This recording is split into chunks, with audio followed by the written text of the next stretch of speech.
Kumusta mga kaboxing? This is Boy Kalawang TV. So update lang po tayo dito sa inilabas na larawan ng The Ring Magazine. Dahil naglabas nga po ng larawan ng mga boksingero bilang the best of 2024 96 Annual Ring Awards. At kasama dyan, itong kasalukuyang WBC World Bantamweight Champion Junto Nakatani sa napiling cover na yan ng larawan ng The Ring Magazine. Tuwang-tuwa nga po itong Japanese boxer na si Junto Nakatani dahil bilang isang Asyanong boksingero, mga idol, ay napili nga po siyang i-cover ng The Ring Magazine. At kasama nga po niya dyan sa cover na yan, itong sina IBF World Heavyweight Champion Daniel Dubois at current undisputed World Light Heavyweight Champion Arthur Beterbiev at kasalukuyan ngayong Unified World Heavyweight Champion Alexander Usyk at WBC World Super Flyweight Champion at The Ring Champion Jesse Bam Rodriguez. At kung mapapansin po natin mga idol, wala nga po sa cover na yan itong isa pang Japanese superstar na si current undisputed World Super Bantamweight Champion na Oya Inoue.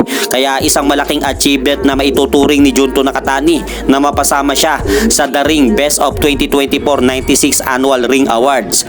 At sa kabilang banda naman mga idol, kung matatandaan ninyo, matapos matalo ni former IBF World Super Middleweight Champion Caleb Plant sa kamay ni Canelo Alvarez at David Benavides noong nakaraang taon, target nga po nito sa kanyang muling pagbabalik sa ibabaw ng ring. Gusto nitong makalaban sina Edgar Berlanga, Jermel Charlo at Jaime Munguia upang i-challenge nga po nito lahat sa ibabaw ng lona. Kaya maganda rin po itong iniisip ni Caleb Plant mga idol upang kung sakaling tanunin niya lahat ng mga ito ay muling makakabalik ang kanyang pangalan sa pagiging best boxer sa henerasyon nila ngayon. At sa kabilang balita naman, matapos ang impresibong panalo nitong ating kababayang Pinoy na boksingero na si Michael Hot and Spicy Dasmariñas noong nakaraang taon 2024 kontra sa Ecuadorian boxer na si Eduardo Esquivel, o saan tinapos lang po ng ating kababayan na si Dasmariñas ang pambato ng Ecuador sa pamamagitan ng first round technical knockout. Kaya po ngayon mga idol, ayon po dito sa inilabas na balita ng Viva Promotion,